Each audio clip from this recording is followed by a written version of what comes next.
बल प्रयोग करने पर विवश मत करो।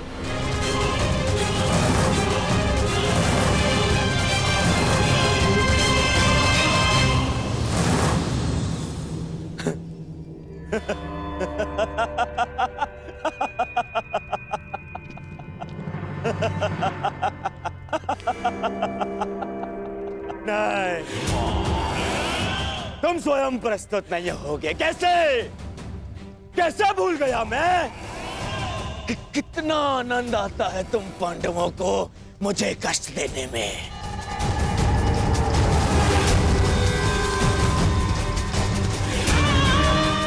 तो ठीक है, धर्मराज युधिष्ठिर, प्रार्थना कर रहे होगे तुम कि मैं तुम्हें पकड़ ना पाऊं। व्यर्थ है, व्यर्थ है। बचा कर रखो अपनी प्रार्थनाओं को। अगले 12 वर्ष में काम आएंगी तुम्हारी प्रार्थनाएं, बचा के रखो। और युधिष्ठिर तो ठीक, वो भीम कहाँ है? कहाँ हो भीम? भीम,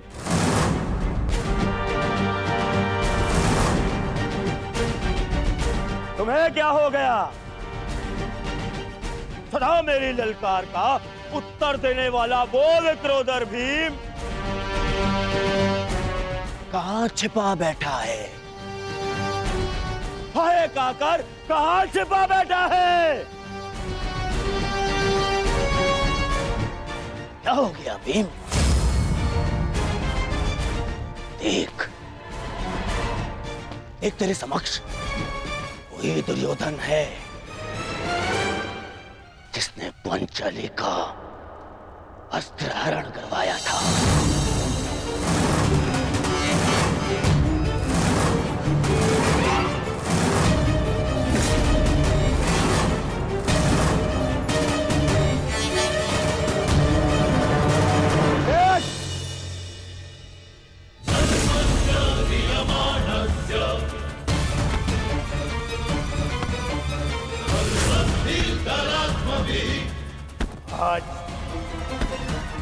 आज भी मेरी संगा से बिठाने पर दूर है।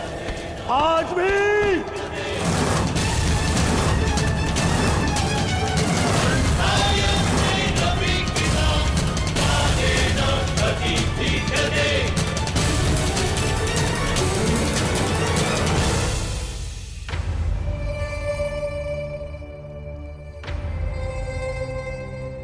क्या हो गया? कहाँ छुपा बैठा है? बड़ बोला भीम, कहाँ?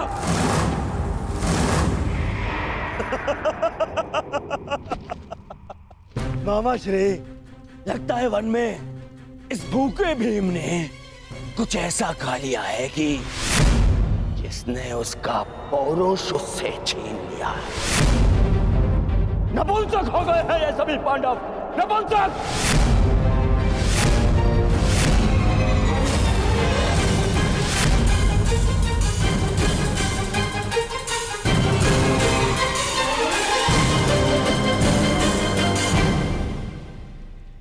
स्मरण है महाराज, आपने क्या कहा था? आपने कहा था कि आप चाहते हैं कि आपका पुत्र आपको गर्व भरी दृष्टि से देखे, परंतु इस समय आपका व्यवहार आपके पुत्र की दृष्टि झुका देगा। देखिए, किसी दूसरे राज्य का युवराज आपकी प्रजा में सबको ऐसे ललकार रहा है जैसे विराट राज उसके दास हैं, और आप यूं मौन खड़े हैं।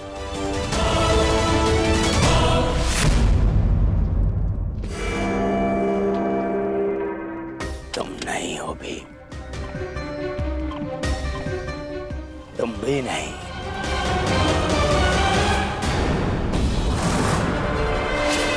भीम,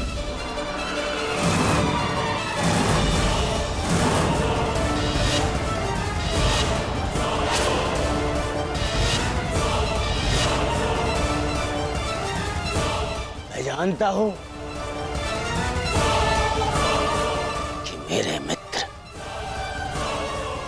कीचक का वध तुमने ही किया है। प्रतिशोध लूंगा, मैं प्रतिशोध लूंगा।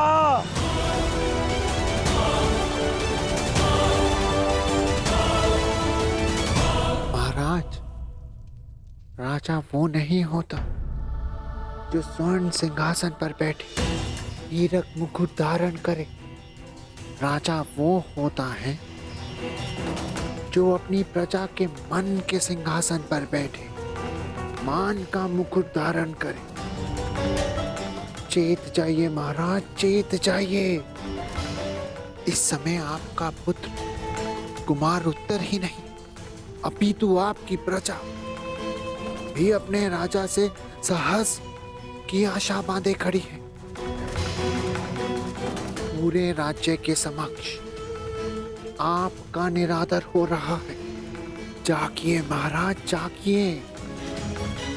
अब यही अवसर है सबको बता देने का कि मत्स्य के राजा आप हैं।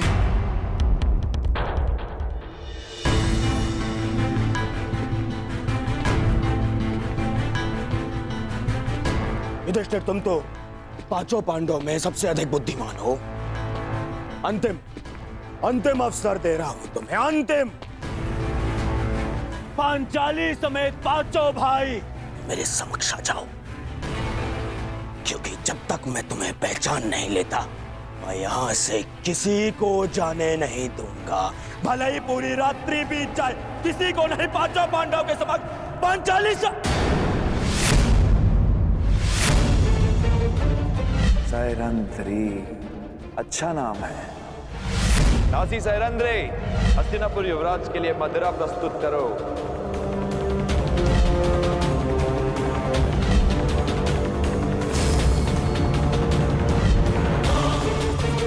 पांचाली, पांचाली।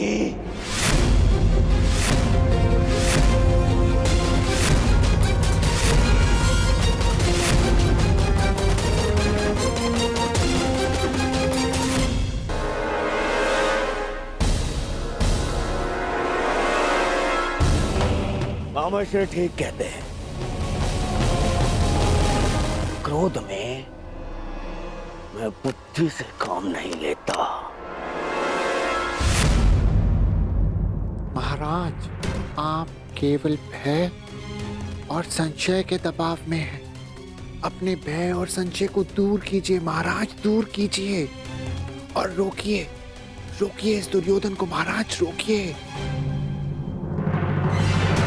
उन पांचों मोतियों को ढूंढ रहा था, जबकि वो सूत्र मेरे समक्ष है।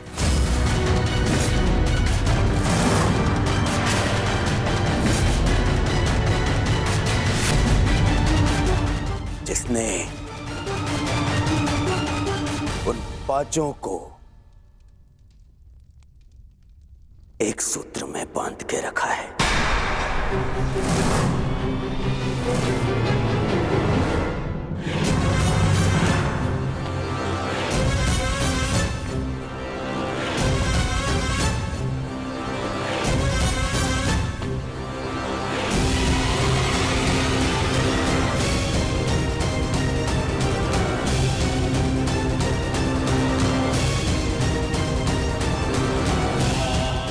जानता हूं कि ये तुम ही हो द्रौपदी, कि पूरे समय अपना मुख घूंघट से छुपा के रखे। कीचक की इतनी प्रताड़ना के पश्चात भी मुख से आह तक ना निकाले। कुछ कीजिए महाराज। किस बात का भय है? क्या उसका कारण वस्त्रहरण की लज्जा है, या फिर पुनः अपमान का डर। देखना, जो पांडव मेरे ललकार के पश्चात भी प्रस्तुत नहीं हुए,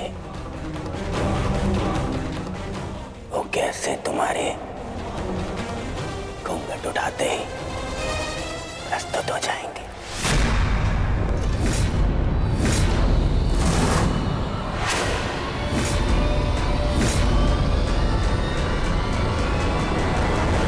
अरे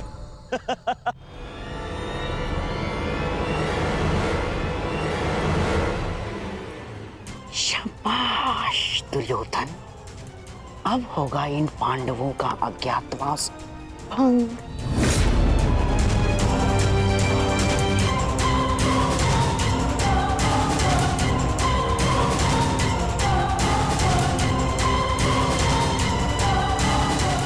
और कितना पीछे जाओगी पांचाली? अब और कोई मार्ग शेष नहीं है।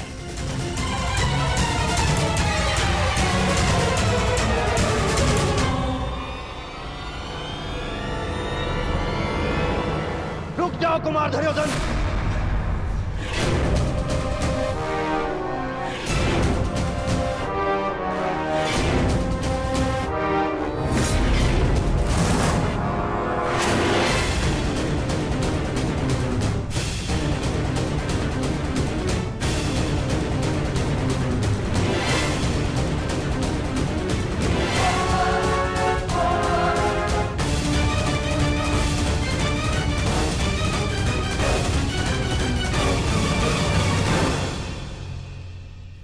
विराट राज, आपके कंठ में स्वर भी हैं। ज्ञात नहीं था मुझे ये आपका सुर ऊंचा भी होता है, परंतु विलंब कर दिया आपने, क्योंकि आप ना तो मेरे पास रुकने का धैर्य है और ना ही आपके पास मुझे रोक पाने की शक्ति।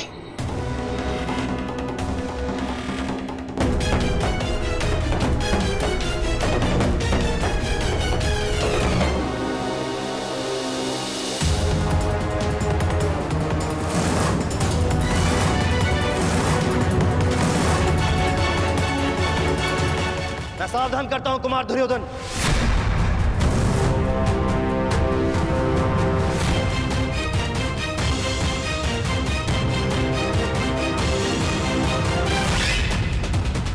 आप जानते हैं ना कि आप हस्तिनापुर के युवराज को ललकार रहे हैं। ये हस्तिनापुर नहीं, मत्स्यराज है, विराट नगर है ये। और यहां भरी सभा में स्त्री के मान का हरण नहीं होता, परंतु भरी सभा में स्त्री का अपमान करने वाले का वध अवश्य हो सकता है।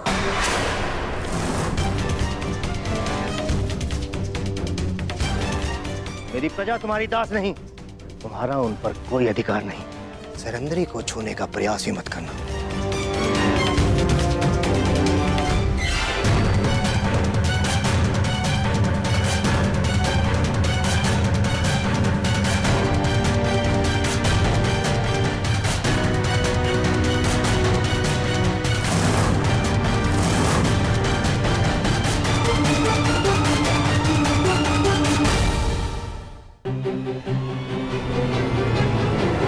महाराज विराट, हम आपकी प्रजा का अपमान नहीं कर रहे हैं, हम तो केवल पांडवों को ढूंढने का प्रयास कर रहे हैं। स्मरण है ना आपको, आपके सेनापति ने हमें वचन दिया था कि मत्स्य राज्य पांडवों को ढूंढने में हमारी सहायता करेगा। सहायता सर झुका के मांगी जाती है गंधार नरेश, उंगली उठाकर नहीं। और रही बात वचन की, तो वो मैंने नहीं, कीचक ने दिया था। उसकी मृत्यु के साथ उसका वचन भी टूट गया। आप लोग शीघ्र ही यहां से प्रस्थान करें, वही आपके हित में होगा। आप मुझे देख बजाय दुर्योधन को ललकार रहे हैं। देख बजाय दुर्योधन को। नहीं, मैं हस्तिनापुर के मध्य अंध युवराज को चेतावनी दे रहा हूं। आपके आगमन पर हमने आपका बहुत आदर सत्कार किया। विवश मत कीजिएगा कि आपके प्रस्थान पर आपका निरादर करना पड़े। अरे हट! इसे तो मैं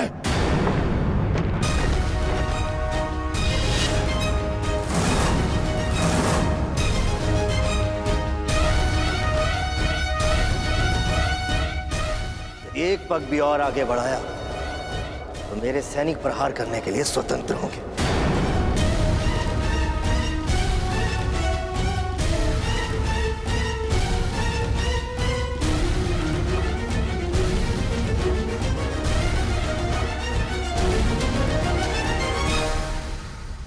मैं तुम्हें क्षमा नहीं करूंगा विराट राज। मेरा अपमान है, प्रतिशोध अवश्य लूंगा। दुर्योधन, यह अवसर उचित नहीं है। चलो यहां से।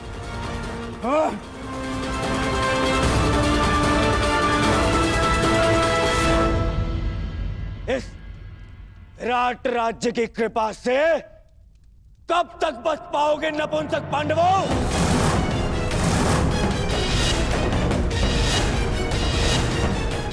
मैं तुम्हें फिर से वन भेजकर ही सांस लूंगा।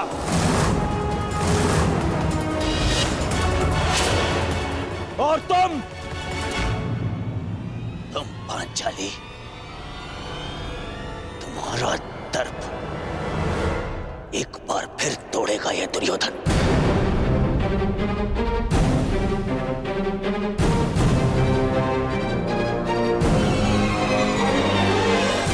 और तुम विराट राज,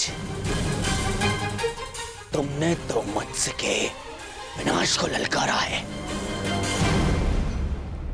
अब पांडवों के साथ साथ तुम्हारा भी विनाश होगा।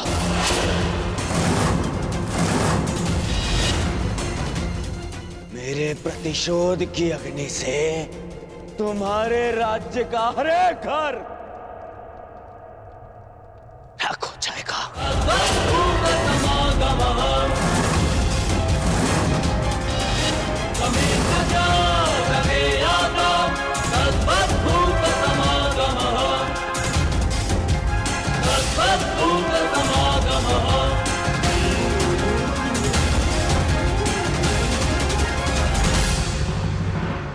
प्रतिशोध की अग्नि से तुम्हारे राज्य का हर एक घर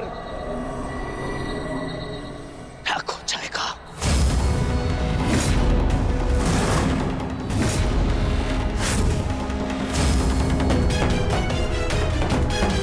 दुर्योधन शांत, चलो यहां से।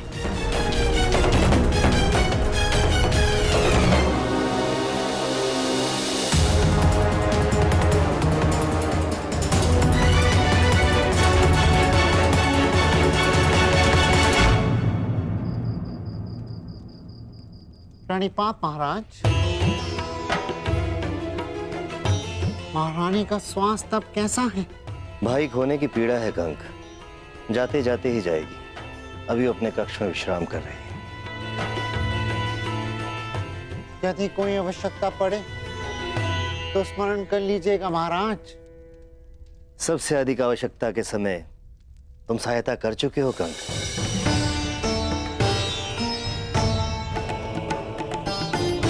तुमने ठीक ही कहा था। मैं कीचक के नहीं, संशय के दबाव में था।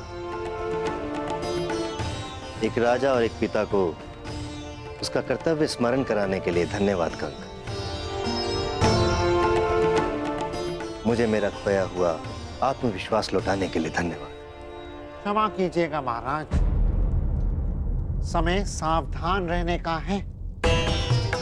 हस्तिनापुर युवराज की ललकार को मत भूलिएगा, क्योंकि मत्स्य का वो सेनापति मारा जा चुका है जिसके भय के कारण विराट नगर की सीमाएं सुरक्षित थी।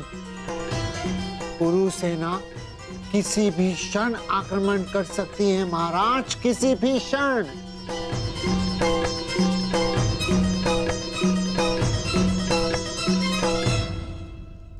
ठीक कहा कंग तुमने।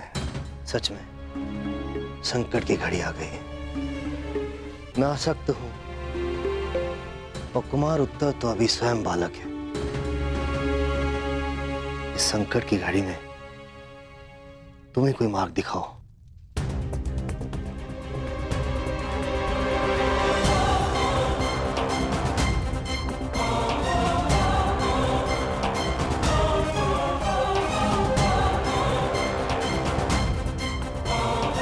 आक्रमण होने की दशा में मार्ग तो केवल युद्ध ही है महाराज।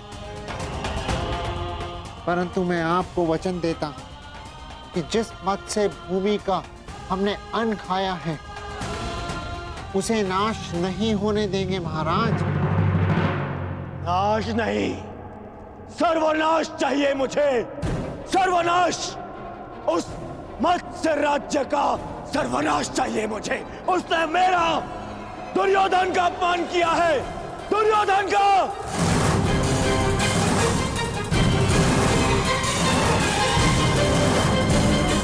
उस अपमान का कारण स्वयं तुम हो दुर्योधन। अतिथि की मर्यादा तुमने भंग की है।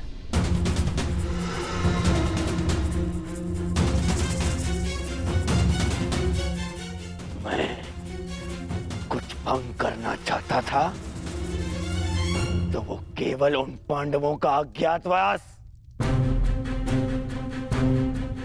जो उस सभा में नहीं हुआ, वो अब रणभूमि में होगा। विराट पर आक्रमण करके होगा।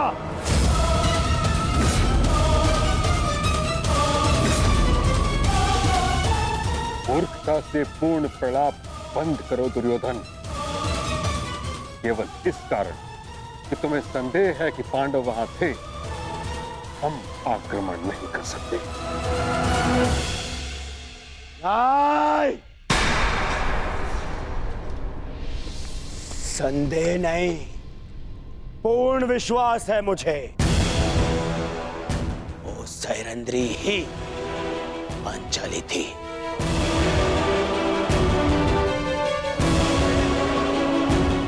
अब मामा श्री से पूछ लीजिए, गढ़ से पूछ लीजिए, वो भी वहां उपस्थित थे। सर्वप्रथम तुम मुझे उत्तर दो, क्या तुमने पांडवों को देखा?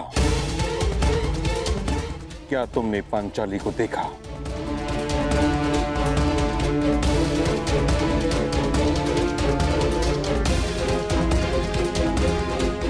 मैं बस देखने ही वाला था।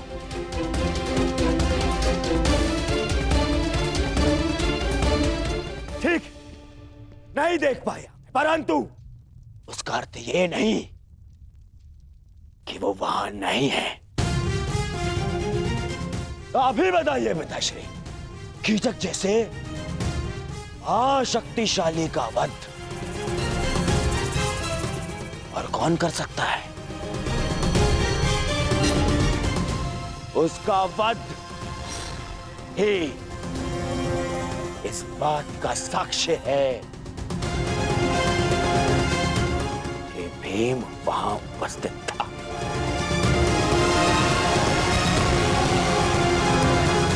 मैं दुर्योधन की इस बात से सहमत हूं ताचरी।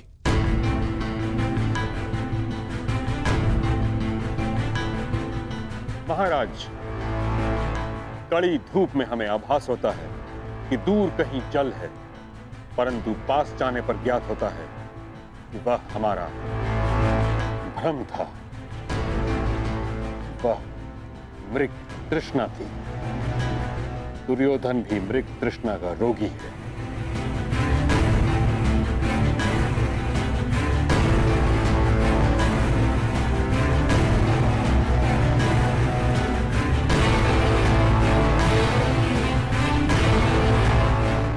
क्या लगता है मैं मूर्ख हूं? शत्रुता के कारण समस्त राज्य को युद्ध की अग्नि में जो झोंक दे वो मूर्ख नहीं है तो और क्या है?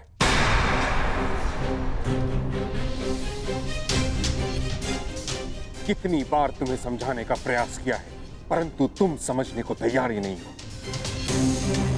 पांडवों से बैर के कारण कब तक हस्तिनापुर को कलंकित करते रहोगे तुम? कब तक राज धर्म को दूषित करते रहोगे? अपने संदेह के निवारण के लिए सहस्त्र सैनिकों के प्राण दांव पर लगा रहे हो। सहस्त्र सैनिकों के प्राण दांव पर लगा रहे हो। क्षमा कीजिएगा महामहिम,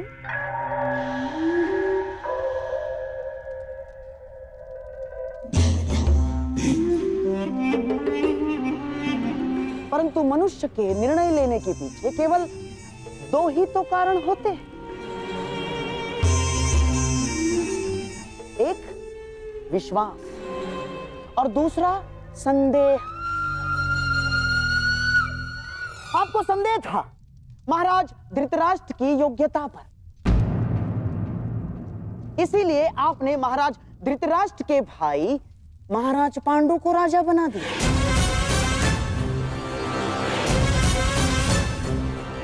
आपको संदेह था कि युद्ध में कर्ण कहीं अर्जुन के प्राण ना ले, अर्जुन को परास्त ना कर दे, इसीलिए आपने हस्तिनापुर का विभाजन भी स्वीकार कर लिया।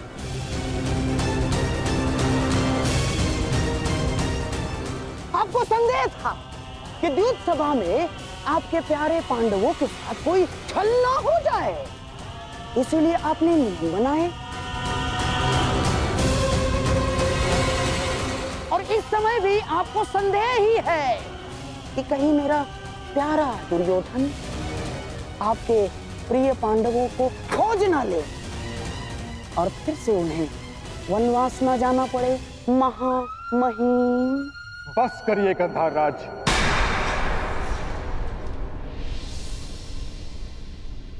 आप ही हैं जो सदैव दुर्योधन का मन कुलुषित करते रहते हैं।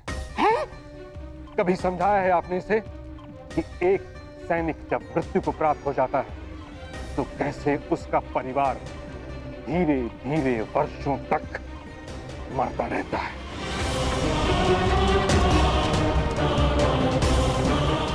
सहस्त्रों सैनिकों के प्राण का कोई मोल है? मुझे मोल नहीं है। मोल है पितामह, है। मुझे कुछ 100 सैनिकों का नहीं, उन लाखों सैनिकों के प्राण का मोल है। यदि ये युद्ध नहीं हुआ तो पांडव प्रस्तुत होंगे और फिर महायुद्ध होगा।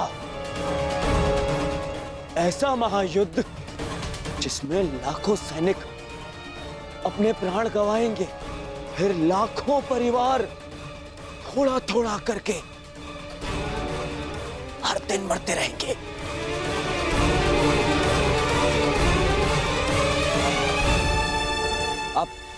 आप ही बताइए पिताश्री, क्या मैं अनुचित कह रहा हूं? लाखों सैनिकों के प्राण बचाने के लिए कुछ 100 सैनिकों का वीर गति प्राप्त करना बलिदान है या मूर्खता?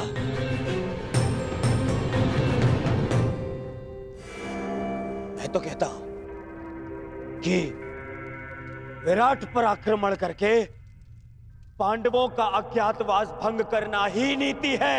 यही नीति है पितामह।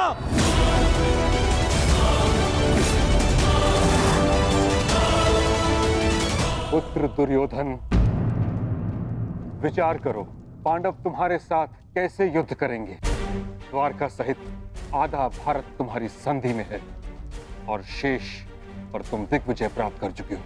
संधियां तो टूटने के लिए ही होती हैं पितामह,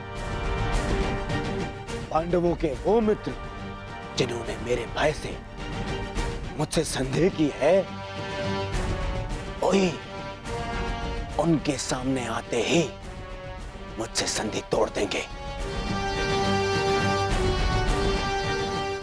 परंतु आपको क्या, आपने तो सदा पांडवों का ही समर्थन किया है।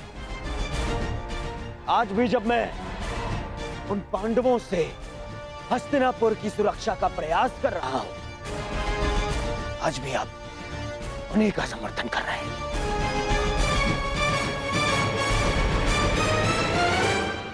क्या तुम्हें विश्वास है कि पांडव विराट नगर में हैं?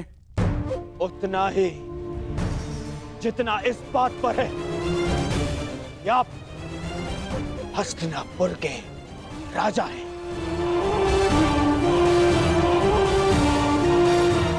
और पितामह भीष्म हस्तिनापुर का हित चाहते हैं।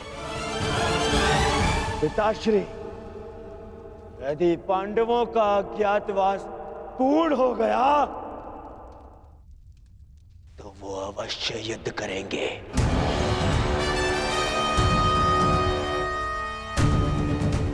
और ये युद्ध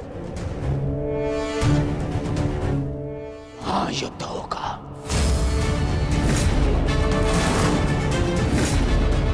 महाभारत होगा, जिसमें महाविनाश होगा।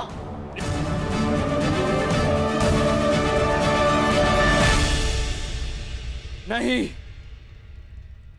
मैं ऐसा नहीं होने दूंगा।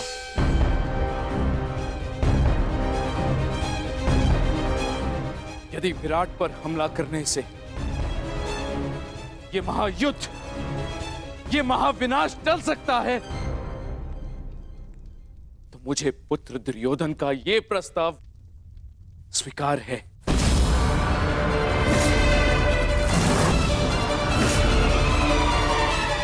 परंतु ये हस्तिनापुर के राजा का आदेश है। हस्तिनापुर विराट पर आक्रमण करेगा।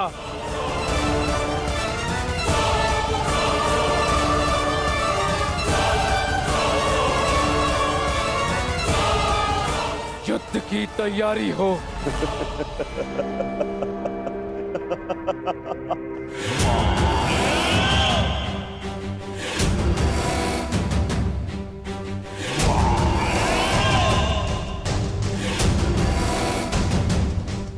समय आ गया है मित्र।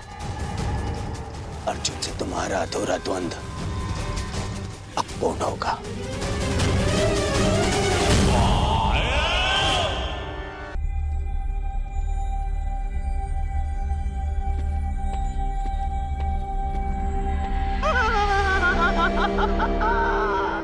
अब तुम बच नहीं सकते मेरे प्यारे भांजे पांडवों।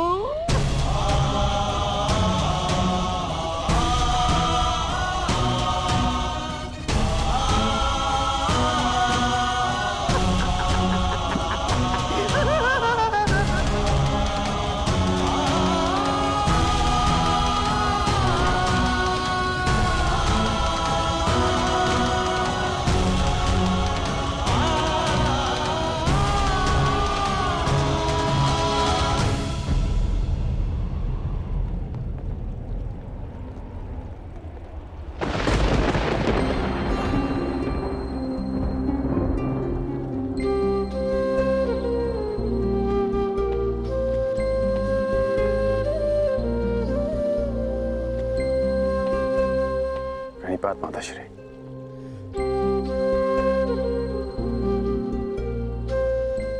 मैं जानता हूं आप आज मुझे विजयी होने का आशीर्वाद नहीं देंगे। मैं आज कुछ देने नहीं, स्मरण दिलाने आई हूं।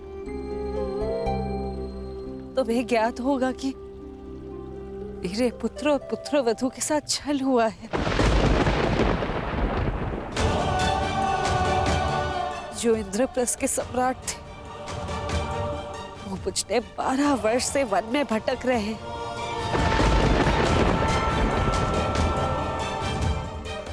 और कुछ ही दिन बचे उनकी स्वतंत्रता में।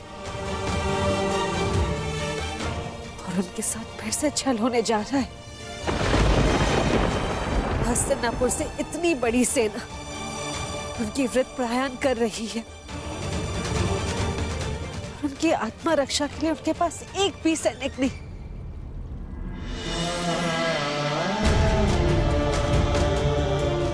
मुझे पूर्ण विश्वास है कि तुम मेरे पुत्रों के साथ एक और अन्याय नहीं होने दोगे।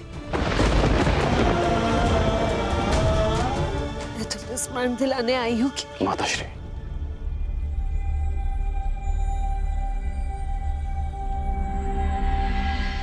कर्ण को अपना हर वचन स्मरण है।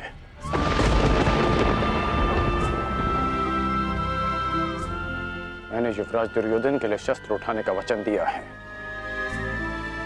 तो युद्ध तो मैं अवश्य करूंगा।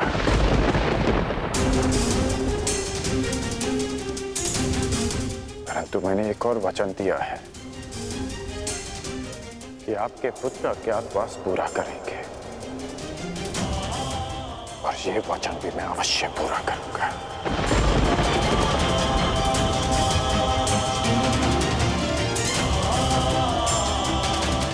आज्ञा दीजिए माताश्री।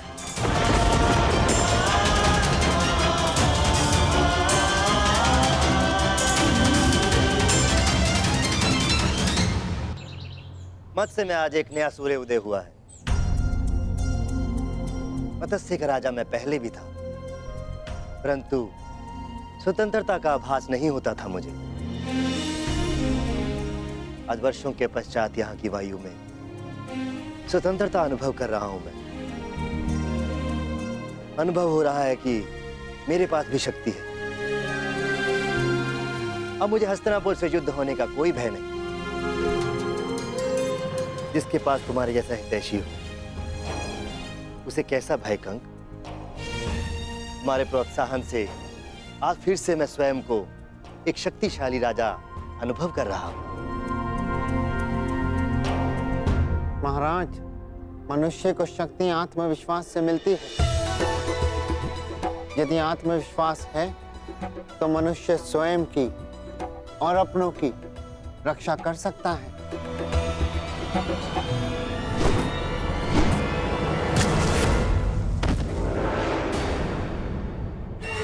सावधान, आक्रमण हुआ है। तुम्हारा भाई था कंक। प्रतीत होता है कि हस्तिनापुर ने आक्रमण कर दिया। हस्तिनापुर ने बिना चेतावनी के आक्रमण कैसे कर दिया? महाराज, तिगत नरेश सुशर्मा ने आक्रमण किया है। सुशर्मा, इतना साहस? तुम्हें पराजित होना होगा। चलो, सेना और प्रजा को सावधान कर दो। सब युद्ध के लिए तत्पर हैं।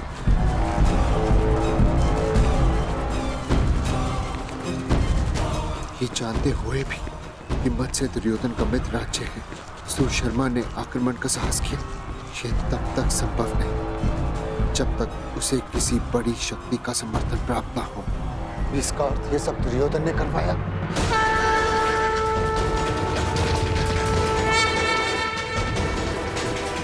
दुर्योधन! युवराज, सतर्क ध्वनि का स्वर सुन रहे हैं आप? हमें उन्हें बताना होगा कि हम मत्स्य पर आक्रमण करने नहीं आए। हमें केवल पांडव चाहिए।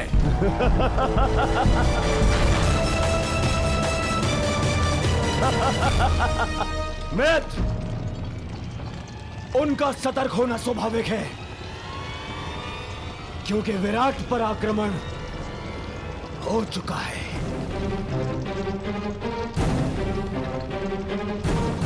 सुशर्मा की सेना दक्षिण छोर से विराट पर पहले ही आक्रमण कर चुकी है।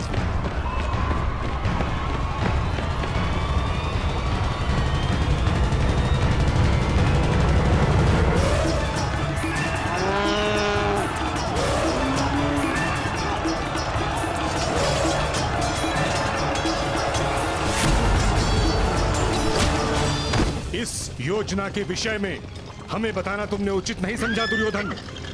मैं हस्तिनापुर का युवराज हूं। मुझे अपनी हर एक योजना सबको बताने की आवश्यकता नहीं है। आज पांडवों के अज्ञातवास का अंतिम दिवस है। विराट नगर के दक्षिण द्वार पर सुशर्मा ने आक्रमण किया है।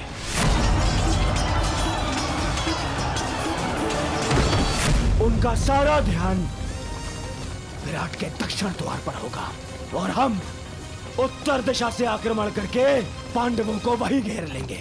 ये नीति के विरुद्ध है। जो राज्य पहले से ही युद्ध में व्यस्त हो उस पे इस प्रकार आक्रमण करना छल है। ये छल नहीं है, क्योंकि सुशर्मा हस्तिनापुर का ही सहयोगी है। मुझे किसी भी मूल्य पर उन पांडवों को सूर्यास्त से पूर्व पकड़ना है।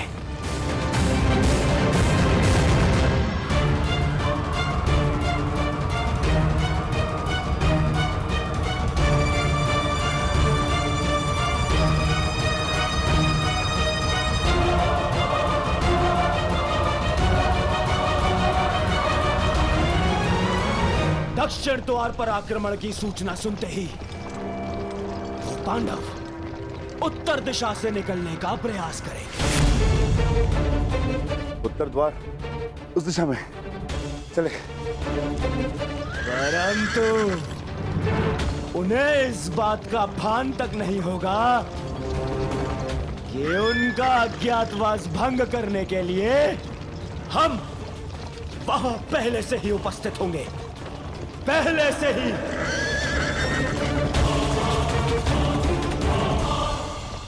दुर्योधन अपने साथी, महारथी और सेनापति को इस प्रकार योजना से अवगत न रखना असम्मान माना जाता है और इस प्रकार से छल करके आक्रमण करना अधर्म।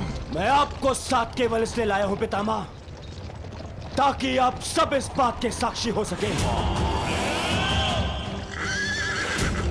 कि मैंने पांडवों का अज्ञातवास धर्म सम्मत भंग किया है।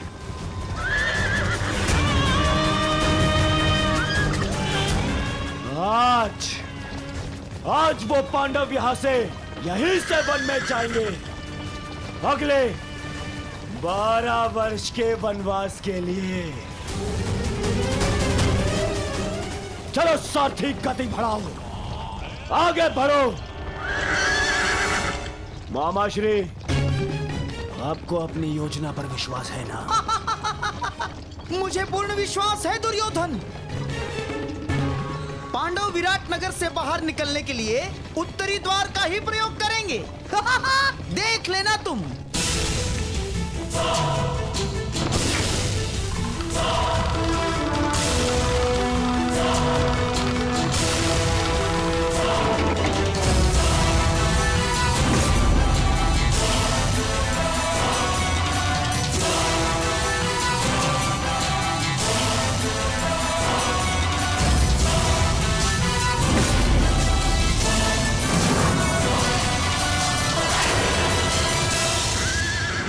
गति बढ़ाओ साथी, आगे बढ़ो।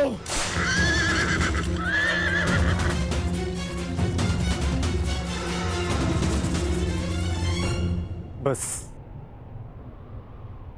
सूर्यास्त की देर है,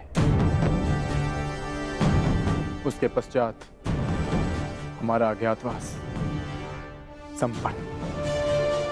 ज्येष्ठ शीघ्र ही यहाँ पहुंचते होंगे, उसके पश्चात हम यहाँ से निकल जाएंगे।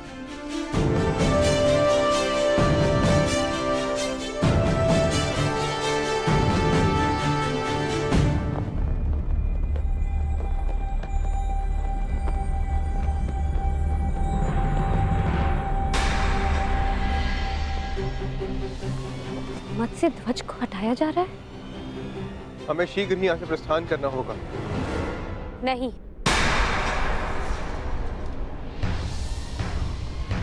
हम नहीं जाएंगे।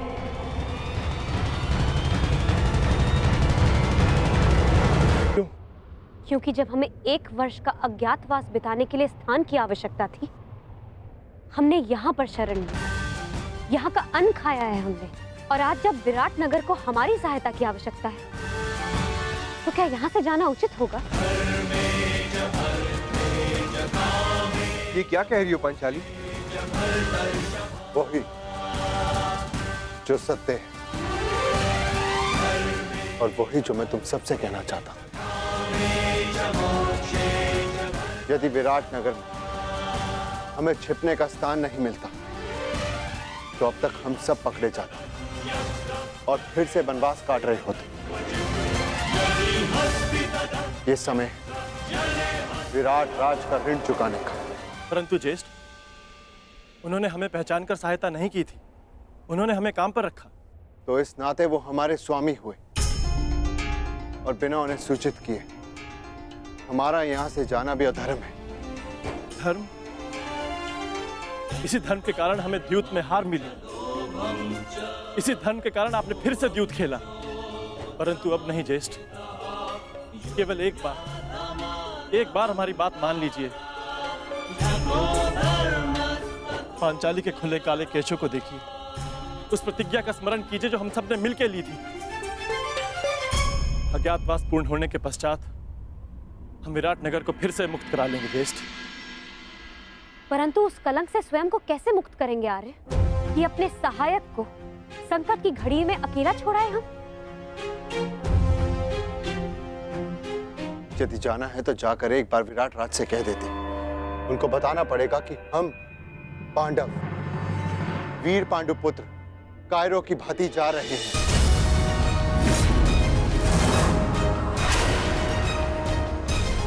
ज्येष्ठ भ्राता श्री सही कह रहे हैं सहदेव।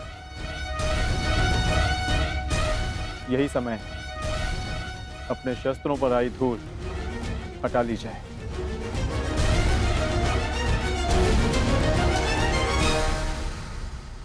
छोड़ो, छोड़ो मुझे, छोड़ो, छोड़ो, छोड़ो मुझे।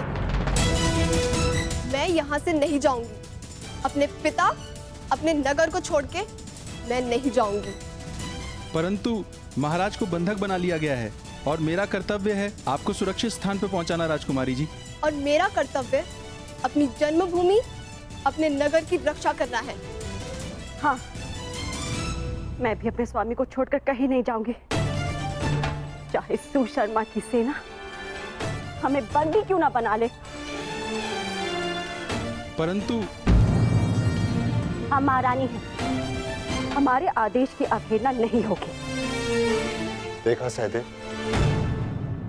एक बालिका युद्ध के लिए प्रस्तुत है, एक महारानी अपने बलिदान के लिए तत्पर है, और हम यदि योद्धा होकर भी उनका साथ ना दे पाए तो भले ही हम इंद्रप्रस्थ पालें, परंतु कभी भी अपनी आंखों में देख पाने का साहस नहीं कर पाएंगे।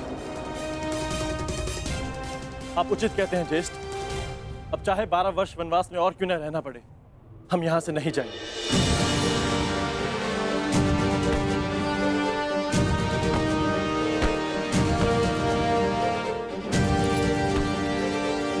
भयभीत होने की कोई आवश्यकता नहीं है माताश्री। मैं आपकी रक्षा करूंगा। मेरे होते हुए राज्य पर कोई कुरुदृष्टि नहीं रख सकता। कहाँ प्रयाण की तैयारी कर रहे हैं युवराज? युद्ध के लिए। ज्ञात है ना, मेरे पिताश्री को शत्रुओं ने बंदी बना लिया है। मैं एक योद्धा हूं, मैं युद्ध करूंगा उनसे, विराट नगर का मान बचाऊंगा। क्षमा चाहती हूँ युवराज, आप अभी बालक हैं, युद्ध कैसे लड़ेंगे? क्यों? संकट के समय में राज्य की रक्षा करना तो युवराज का धर्म है। मेरे पिता मत्स्य राज अभी संकट में, और पुत्र और युवराज होने के नाते ये मेरा कर्तव्य है। निसंदेह युवराज, ये आपका धर्म है, परंतु आपका सुरक्षित रहना भी अत्यंत आवश्यक है। और सेना की एक टुकड़ी महाराज की रक्षा के लिए भेजी जा चुकी है। सेना नहीं, योद्धा की आवश्यकता है। मैं युद्ध करूंगा उनसे। माताश्री, आप ही मुझे बताइए, क्या मेरा जाना अनुचित है? हमारे राज्य पर आक्रमण हुआ और हम ऐसे ही बैठे रह सकते हैं? तुम उचित कह रहे हो पुत्र, परंतु महारानी की जय हो। नगर के उत्तरी छोर से भी शत्रुओं ने आक्रमण कर दिया है।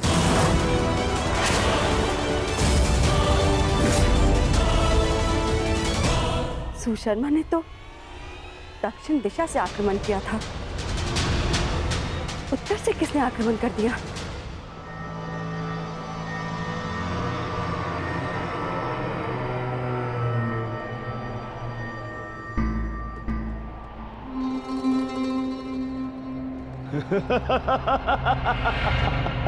अब कहां छुपेंगे पांडव पुत्र?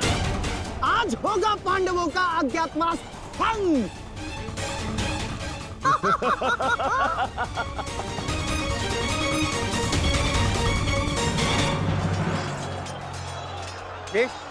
ये तो मवेशी को ले आ रहे हैं। विराट की संपत्ति की रक्षा करना भी हमारा कर्तव्य है। आगे दीजिए ज्येष्ठ।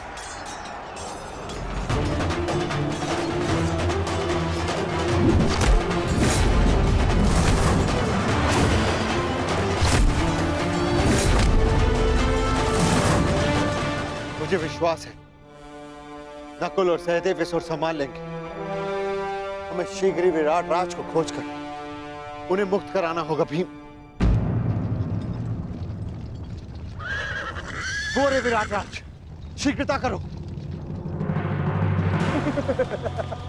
बड़ा विराट राजा बनता था, कीचक ही तुम्हारी शक्ति थी। उसके बिना तू एक बूढ़ा हारा पुरुष है विराट राज।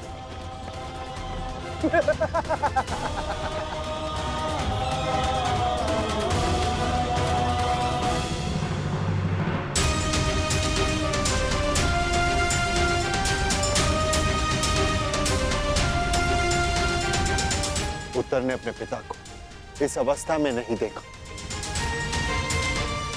यह श्रेयस्कर हुआ। परंतु सुशर्मा के पुत्र उसे जिस अवस्था में देखेंगे भूल नहीं पाएंगे, क्योंकि मैं सुशर्मा के प्राण ले लूंगा। सावधान भीम,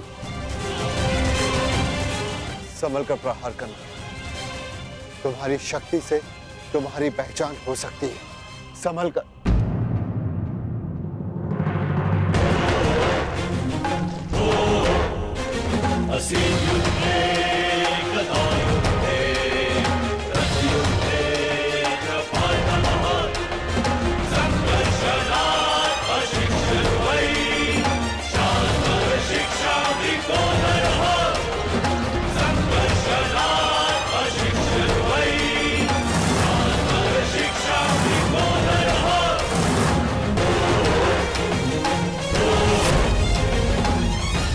सावधान सुशर्मा, मैं तुम्हें चेतावनी देता हूं कि महाराज को मुक्त कर दो, अन्यथा। कौन हो तुम? वल्लभ, महाराज का प्रमुख रसोइया। हमारे अभी इतने बुरे दिन नहीं आए कि हम एक रसोइये से युद्ध करें। वैसे अब तुम हमारे लिए भोजन बनाने का अभ्यास कर लो, क्योंकि अब हम यहाँ के नए राजा हैं। सैनिकों, बंदी बना लो इसे।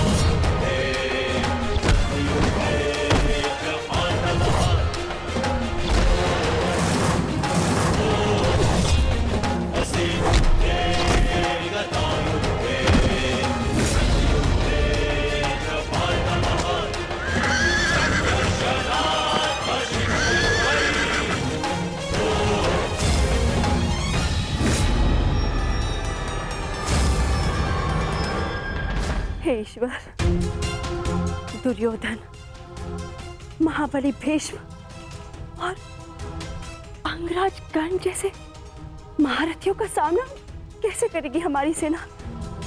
कैसे करेगी? युद्ध का वास्तविक आनंद तो महारथियों के साथ लड़ने में ही आता है माताश्री। अब आएगा युद्ध का आनंद। अब सिद्ध होगा कि आपका पुत्र कितना बलशाली, कितना वीर है। अब आप देखना कैसे मैं महान धनुधारी अर्जुन के भांति अपने बाणों से कौरवों का नाश करता हूं। अत्यंत उत्साही मत बनो पुत्र। क्षमा चाहती हूँ महारानी, परंतु युवराज का कहना उचित है। ये कैसी बात कर रही हो सारंधरी? युवराज अभी बालक है, वो भीष्म और कर्ण जैसे महायोद्धाओं का सामना कैसे कर पाएंगे? कर सकता हूँ, परंतु एक समस्या है। एक उत्तम सारथी की आवश्यकता है, अन्यथा उन कौरवों को मैं धूल चटा दूं।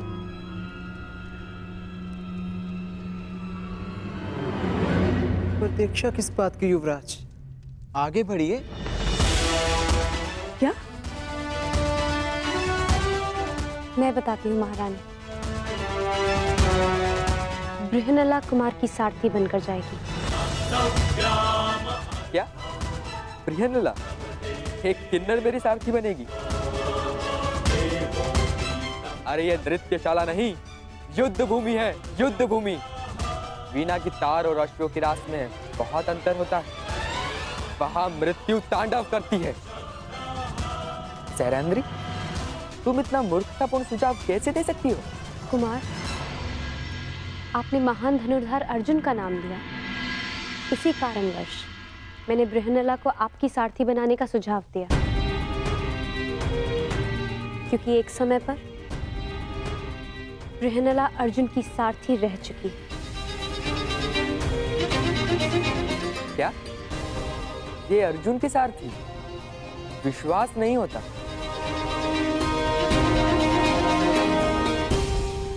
ठीक है, अब कोई और मार्ग भी नहीं। मैं तुम्हें अपने साथ आने की आज्ञा देता हूं। यदि तुम महान अर्जुन की सारथी थी, तो मैं भी तुम्हें अपनी सारथी बना सकता हूं।